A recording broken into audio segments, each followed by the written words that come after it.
Dobrý deň, vítam vás na dnešnej tlačovej konferencii, ktorú sme súrne ohlásili, lebo zasypali nás množstva mailov, telefonátov od ľudí zo východného Slovenska s tým, že v svojom zúfalstve píšu, volajú na úrad vlády a neprichádza žiadna odpoveď.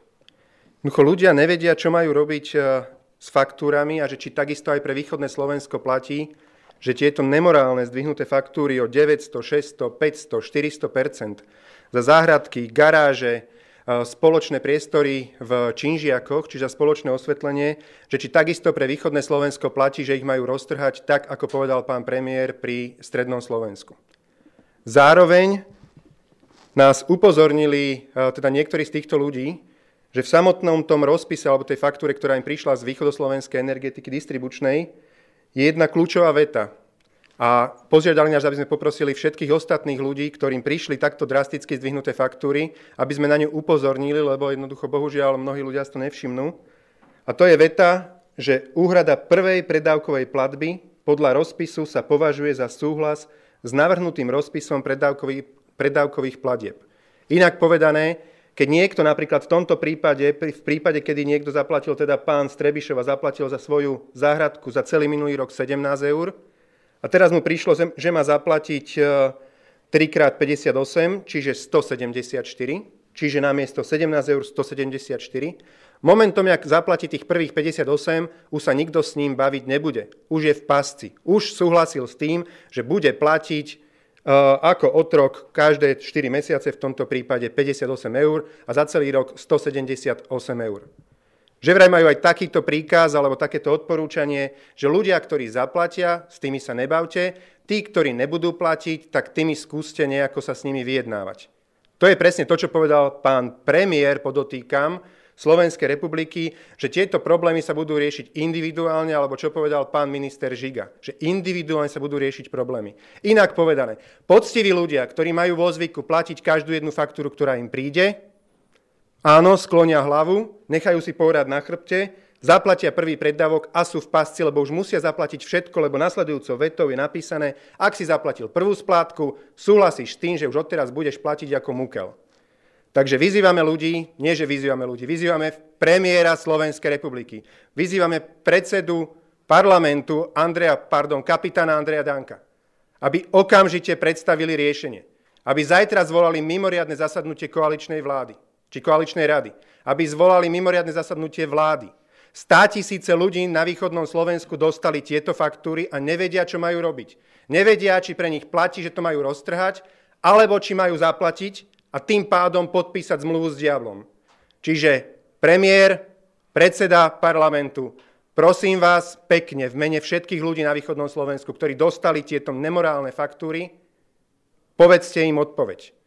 Neodpovedáte na maily. Títo ľudia posielajú faktúry svoje na úrad vlády a z úradu vlády neprichádza žiadna odpoveď.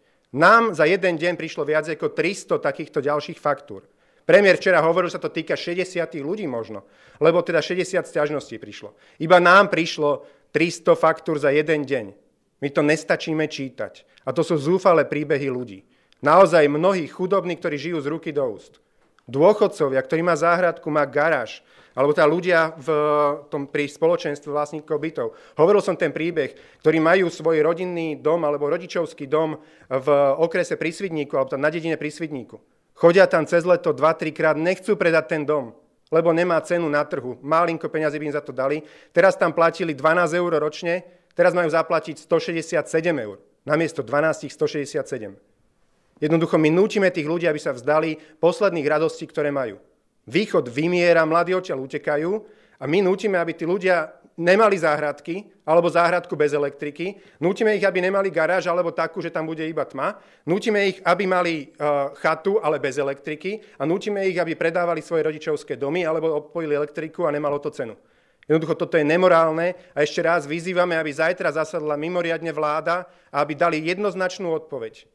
Či teda ľudia na východe rovnako ako na strednom Slovensku môžu tieto faktúry roztrhať a prídu im faktúry maximálne v takej výške ako za minulý rok.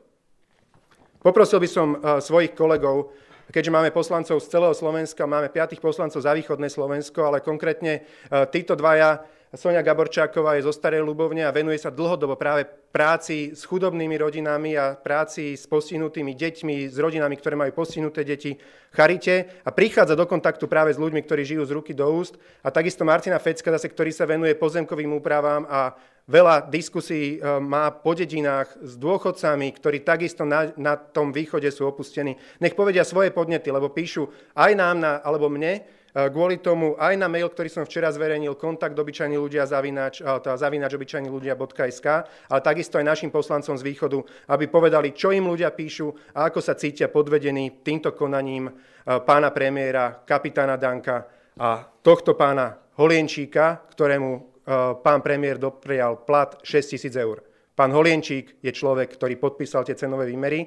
Ľudia kapitána Danka a Roberta Fica odsúhlasili cenové výmery v týchto firmách a pán Holienčík za takýto plat spôsobil to, že dnes ľudia majú platiť 900 eur. On sa teraz samozrejme odtiaľ vzdiali, pôjde na úrad práce, keďže mal taký krásny plat, tak bude dostávať 900 eur ako podporu v nezamestnanosti. Toto je podľa Fica, Danka a Bugára sociálny štát. Nech sa páči, Soňa Gaborčáková. Ďakujem za slovo. Ako hovoril kolega, venovala som sa teda 18 rokov charite a môžem povedať, ako to vyzerá na východnom Slovensku. Každý sa tvári, ako tam idú stimuly, ale najmenej stimulov išlo práve do Prešovského kraja, odkiaľ pochádzam aj ja. A môžem povedať, že viete, ako volajú naše deti? Eurosiroty. Mama v Rakúsku, otec v Holandsku. Taká je realita. Priemerná mzda je najnižšia na celom Slovensku a ľudia nemajú z čoho platiť tie faktúry. Naozaj mne aj kolegovi, aj ostatným východniarom chodia podnety na to, z čoho to majú zaplatiť. Či len východné Slovensko už má byť celé vyľudnené. Naozaj sú už lokality, ako hovoril pán Matovič, na severovýchode Slovenska, ktoré sú úplne vyľudnené. Naozaj ostávajú tam len staré domčeky so starými ľuďmi, o ktorých sa neskôr bude potrebné starať. Už teraz nemáme na financovanie dlhodobej starostlivosti. Za čo tí starí ľudia majú uhradiť tie faktúry? Oni už nebudú robiť nejaké rekonštrukcie rôznych tých elektrických vedení. Oni jednoducho na to peniaze nemajú. Ostávajú tam sami a ich mladí príbuzní odchádzajú do zahraničia. Taká je realita východného Slovenska.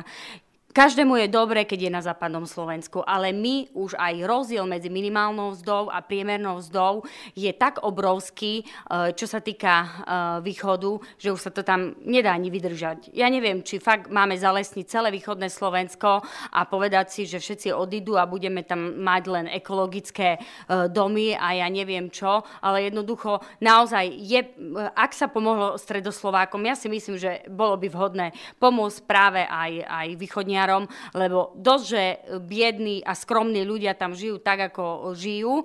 Možno sú tam nejakí veľmi bohatí ľudia, ale neviem, akým spôsobom si dokázali takto zarobiť peniaze, aké mali. Takže ja naozaj tiež vyzývam, aby minimálne sa urobili také kroky, ako sa urobilo pri Stredoslovákoch, lebo aj východniari sú ľudia. Ďakujem. Ďakujem pekne za mojich predrečníkov a musím povedať, čo sme vám urobili, pán premiér, východňári? Čo sme vám urobili? My sme iná republika. My sme tá istá republika, ktorej vy vládnete. A nevládnete rok, ani dva, ale koľkože už rokov vy vládnete? Takto si predstavujete výkon sociálnej demokracie. Pán Fico, nehnevajte sa, ale ja nechodím sa pozerať na ľudí z limuzíny, ja chodím sa pozerať na ľudí pri práci a s prácou. Aj s lopatou, keď je potrebné. Vezmem a ideme pomáhať, či sú povodne alebo iné veci. Myslím si, že tak by ste mali vykonávať svoju prácu aj vy ako premiér a aby ste videli realitu, ktorá je dennodenná. Tam u nás na východe. Áno, tam u nás na východe. 5 eur, o 10 eur, o 15 eur, ak sa zvýši cena energie a faktúra, keď príde takejto rodine, to sú iné 5 eur ako v Bratislave, ako v Nitre, ako v Trnave. To sú iné eurá, pretože tam na tom padá alebo vstáva rodina.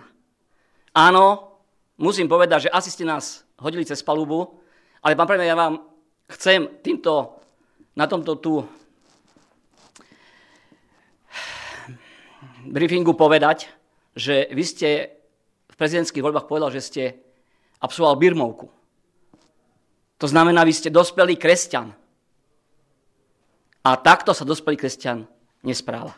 Pán Fico, To, čo bolo povedané, vyzývam vás, urobte nápravu a povedzte, ako to majú naši východňari zvládnuť. Ďakujem. Ďakujem pekne. Dobrý deň, Miro Kohúta, Trojka. Pán Matovič, spomínali ste, že tí ľudia, ktorí zaplatili ten prvý preddavok, tak na základe toho, ako je tá faktúra postavená, musia platiť aj tie ďalšie. Áno. Čo v prípade, ak by teda nezaplatili v tom súčasnom nastavení? Tak, ako je postavená vlastne zmluva odberateľa na východnom Slovensku, v podstate zaplatením prvého preddavku sa zaväzuje diablovi, ako som povedal, inak povedané, keď nezaplatí ďalší preddavok v poradí, pošlú mu exekútora a je vybavený. Čiže človek, ktorý zaplatil za celý rok 17 eur, zaplatí iba za prvé 4 mesiace 58, čo už samé o sebe je 3-krát viac, ale to im nestačí, že v podstate za mesiac platí to isté, čo minulý rok za celý rok a v apríli mu pošlú exekútora. Takto je dnes postavená zmluva. Preto vyzývame Roberta Fica, aby teda povedal, rázne povedal, teda, že tie faktúry neplatia. Včera na faktúre Robert Fico z úradu vlády priamo pri tom, keď oznamoval, že Holienčík odstupuje, tak povedal, že spravia všetko preto, aby ľudia neboli poškodení. Poškodení v tomto prípade znamená, aby neplatili viac. A my teda vyzývame Roberta Fica, aby zabezpečil, aby ľudia na základe nejakého nového rozhodnutia URSO alebo čokoľvek, aby neplatili na východe viac. A nech nebagatelizuje tento problém. To nie je o 60 ľuďoch. To sú všetci ľudia, ktorí majú najnižšiu sadzbu DD1. Na východnom Slovensku, vzhľadom, že to je najchudobnejšia časť Slovenska, táto časť ľudí je výrazne väčšia ako na západnom Slovensku. Čiže tí, čo platia najmenej. Ja som včera bol naozaj dojatý, keď mi písal Róm z osady, ktorý si zaviedol minulý rok prúd. Prvýkrát išiel platiť, minulý rok, polku roku platil normálnym spôsobom, mal najnižšiu sadzbu. A teraz mu zrazu prišlo, že má platiť o 100 eur navyše. On sa ma pýtal odkiaľ, že či teraz znova má ísť a hľadať cestu, aby bral ten prúd nejako na čierno. My tu tých najslabších tlačíme do kúta. A to nie sú ešte Rómovia v osade. To sú tí možno, ktorí sa z toho bahna chcú vyhrábať v tej osade. Ale to sú chudobné rodiny. Každý chudobný človek na východe, ktorý minul málo, má DD1 sadzbu. Pre týchto ľudí zrazu miesto 10,80 majú platiť 165 eur, bez toho, aby minuli jeden jediný kilowatt. Každý jeden kilowatt samozrejme ešte navyše. Čiže títo najchudobnejší, 150 eur im dáme, že tu máš ho, za jeden rok zaplať navyše, ak máš trojfázový prúd. To je blud, to je asociálne, nemorálne a preto ešte raz hovorím. Fico tu bol schopný pred voľbami strašiť, taká hrozba, utečenci sa sem valia. Tu hordy, milióny utečencov idú, zasadnutie mimoriadne vlády v stredu, alebo teda v štvrtok, piatok, sobotu, utekal na hranice s Macedónskom, robí divadielko. Riešia tu sprostosti, riešia tu odznak, že tu nejaký chorý kotlebovec má na sebe a to je najväčšie to ohrozenie štátu teraz. Zasadne grémium, kapitán Danko zvolá grémium, lebo ideme riešiť odznak. Ohrozenie štátu a extrémizmu sú tieto faktúry. Nie je nejaká chorá hlava s odznakom. Chorá hlava s odznakom v parlamente je preto, že niekto nerieši problémy obyčajných ľudí. My sme tu preto, aby sme ich riešili, aby sme ich hájili a naozaj ma nebaví, aby sme takto my vyzývali premiéra na to, aby si robil prácu, za ktorú je platený. Áno, premiér má nižší plat, ako doprial Holienčíkovi. Napriek tomu má taký plat, ako ľudia na Slovensku zarobia za jeden rok. On ho má za mesiac. Či teda premiér, alebo Holienčík. Ale mal by si robiť svoju robotu. Nemôže ľuďom sľubovať a písať na billboardy, jak mu ide o stabilné ceny a v skutočnosti sa na tých ľudí vykašľať. Podviedol ľudí z nebankoviek. Myslím, že zajtra, dnes je aký dátum? 3. Zajtra sa mi zdá, že je výročie. 15. výročie, kedy krachol BMG, kedy krachla Horizont a AVG, ja neviem, jak sa volali všetci tí podvodníci. 15 rokov. Fico sa na základe sľubu, že týchto ľudí odškodní, dostal do parlamentu v 2006 roku. Čo spravil? Vykašľal sa na nich. Podviedol starodôchodcov. Viac ako 500 000 ľudí.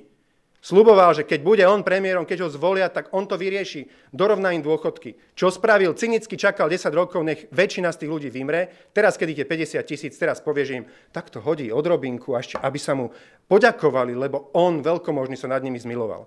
Toto je podvod. A veľmi ma mrzí, že k tomuto podvodu Roberta Fica sa pridal aj kapitán Danko a dosadil kľúčových ľudí do dozorných rád distribučných spoločností, týchto energetických firiem. Nech sa páči. Kovačič Markíza, pán Matovič, tá veta, ktorú ste ukazovali, nebola tam náhodou aj v roku 2016 v januári, aj v januári 2015? Lebo je to asi veta, ktorá spôsobuje to, že človek akceptuje, že táto spotreba bude pravdepodobne aj na budúci rok? Áno, táto veta tam bola, ale v prípade, ak by si regulačný úrad, alebo teda tento človek, ktorého tam Robert Fico dlhé roky držal, ak by si robil svoju robotu normálne, tak mohol navýšiť distribučné poplatky možno, že o percento, o 2. Ale on navýšil distribučný poplatok za mesiac na východnom Slovensku z 10 centov na 12,60. Čiže on to navýšil o viac ako 10 000%. Viac ako 100-násobne, 126-násobne navýšil ten poplatok. Jednoducho normálny človek, ak by si robil tú robotu, by to bolo v poriadku. Ak by sme mali normálny úrad pre reguláciu sieťových odvetví, ak by Dankovi a Ficovi nominanti si robili normálne tú svoju robotu, nikdy by ľudia na túto vetu nedoplatili. Len dnes na ňu doplatia. Momentom, jak zaplatia prvú splátku, konec. Jednoducho už súhlasia s tým drastickým zvýšením a podľa toho, čo majú inštrukcie v distribučnej spoločnosti na východe, s týmito ľuďmi sa nebudú baviť, lebo tí súhlasili, však tu majú zmluvnú podmienku. Ale to je vychcenosť. Oni zneužívajú v podstate, kto vám zaplatí tú prvú splátku. Tá babička, ktorej keď príde nejaká tá faktúra, tak zobere to ako slovo Božie a no veľká suma, ale nejako zoberete posledné peniažky, ktoré má z dôchodku, zaplatí to. Čiže dobromyselne v podstate zaplatí, že tí najpoctivejší ľudia, ktorí veria, vidia Pána Boha Fica v telke, tak tí však teda dobre asi treba poskladať sa.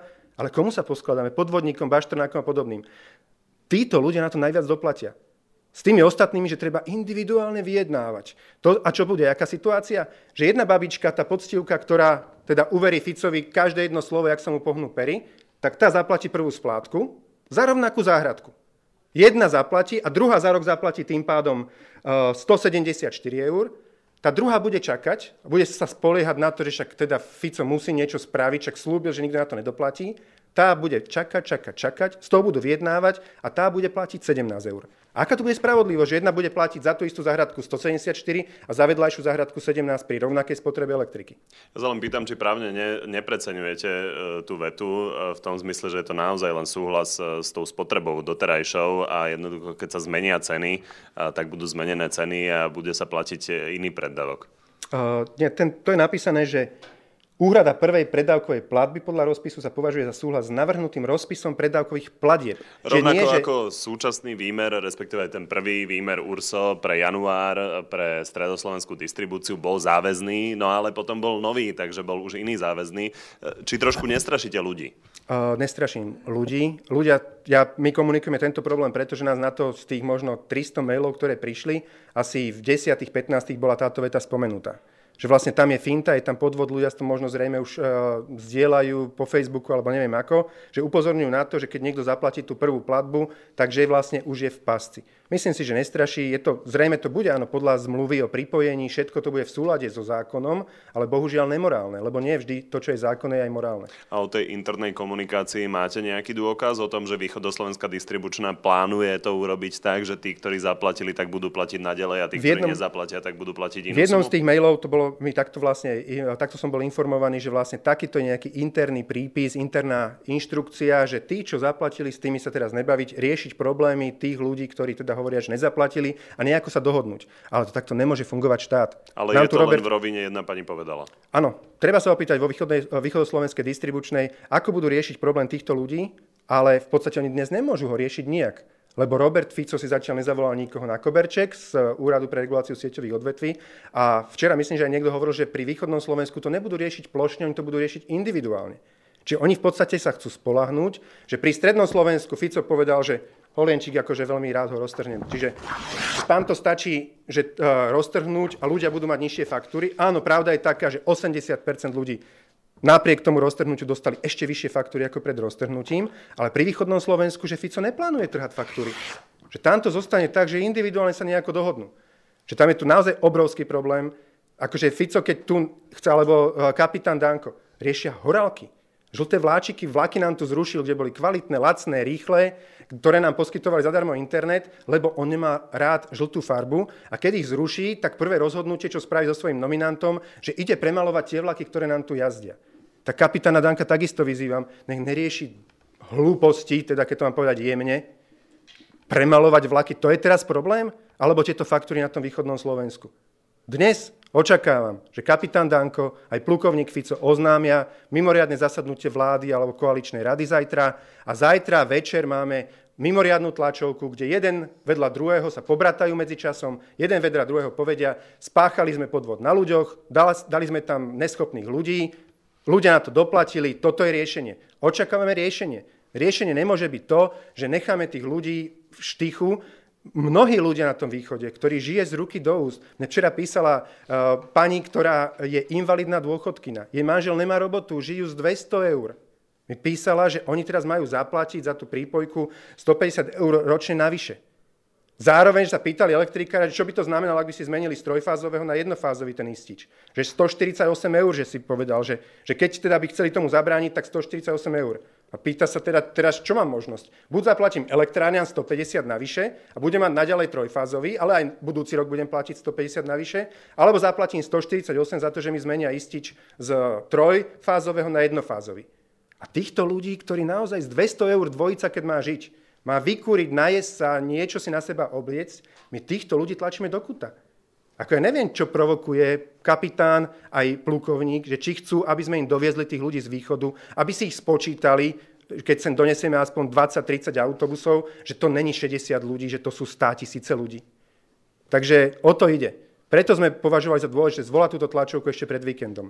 Aby títo páni berú dostatočne veľký plat, podviedli ľudí, oblepili Slovensko, že stabilné ceny energií, aby prišli s riešením. Zajtra si žiadne voľno, ani kapitán Danko, ani plukovník Fico, ktorí tento problém spôsobili, nezaslúžia, tak ich vyzývame, aby zajtra išli do robotky. Majú dostatočný plat za to a dostatočné vládne limuzíny, v ktorých si svoje zadky vyvážajú, aby zajtra zásadli mimoriadne a prišli sem s riešením. A takisto aj Béla Bugár. Lebo keď tu niekto ako plukovník Fico sa vyhovára, že to tu ten Dzurinda sprivatizoval, tak si povedzme pravdu. Zo všetkých opozičných poslancov dnes, ktorí sedia v pléne, ktorý z nich hlasoval alebo ovplyvnil to, že sa bude privatizovať akýkoľvek energetický podnik? Bol som to ja? Bol to Sulík? Bol to Kotleba? Beblavý? Martin Fecko? Soňa Gaborčáková? Môžete hľadať ako ihla v kope sena. A na konci nájdete jediného človeka, ktorý ovplyvnil a rozhodol o tom, či sa tieto podniky budú privatizovať. Či pôjdu do rúk zahraničných vlastníkov. Ten človek tu sedí 27 rokov a volá sa Béla Bugár. Ak by Béla Bugár v 2002 roku pri SPP, pri slovenských elektrárniach, pri distribučkách, ktoré teraz posielajú tieto nemorálne faktúry, povedal Dzurindovi, že nie, táto cesta nevedie a nebudú sa privatizovať, tak by nič sa nesprivatizovalo. Čiže keď Robert Fico chce hľadať páchateľa, kto tu spôsobil aj zodpovedný za privatizáciu energetických, strategických podnikov na Slovensku a od ktorého hlasu to záležalo, tak to bol Béla Bugár. Lebo ak by Béla Bugár povedal Dzurindovi, že nie, tak by sa nič neprivatizovalo. Takže môžem mu to povedať zajtra na mimoriadnom zasadnutí vlády alebo na mimoriadnom zasadnutí koaličnej rady. Ak nemáte ďalšiu otázku, ďakujem veľmi pekne, že ste prišli.